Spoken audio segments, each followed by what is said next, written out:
Hello, I'm Deepika.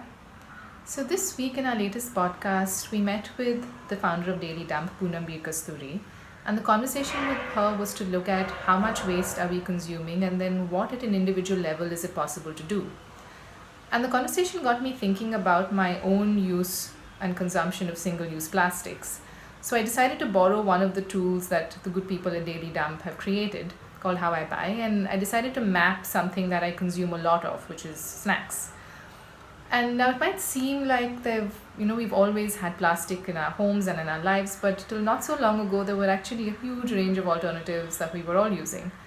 So the exercise for me also was to see how do I go back to that and what changes do I need to make in how I buy to ensure that I'm not sending so many things to the landfill.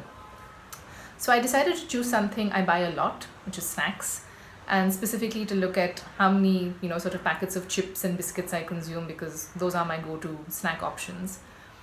So the first question I decided to ask myself is how often do I buy this product? Now by mapping how often I buy a packet of chips, I said, okay, let me see in a month how many packets of chips are coming into the house. And mine was 8. So I decided to evaluate that and say, okay, if I instead buy 2 larger bags of chips, that's 6 fewer packets going out to the landfill. So immediately there I'm cutting down on what I'm sending out of the house. The other thing I started asking myself is, what does the packaging look like?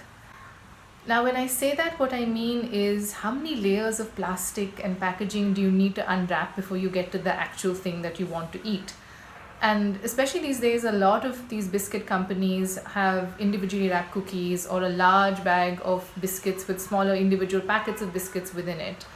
So in terms of my decision making now, I'm staying away from those brands and those companies and choosing spaces that actually don't have so much packaging because again, immediately then I know that there's an impact on what I'm sending out of my house. The third question I'm asking is, what kind of coloring does this packaging material have? Now, the easiest thing to recycle is plastic that's clean and clear. So that's the preferable option because the more colors you have, the more shiny, glitzy, attractive in that sense a packet looks, the harder it is to be recycled. And ultimately, all of that is again going to the landfill and completely useless. So again, when you're choosing, think about some of these choices in terms of how often you're buying something, think about what that packaging material is looking like, and also what colors it has on it. And the fourth thing, actually now that I'm thinking about, is how do I sort of switch and move to a zero waste plastic life, and how do I stop sending anything out?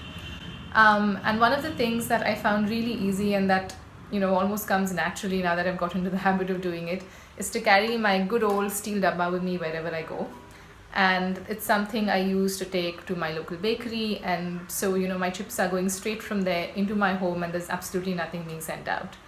So leave one in your car, carry one with you to the grocery store when you step out, but just making these little changes can make a huge difference and impact in very real ways what's being sent out of your home, and you have absolute control over that. So if you like this video and would like to hear more, then follow us on our social media platforms and visit us on www.thecuriositycollective.org.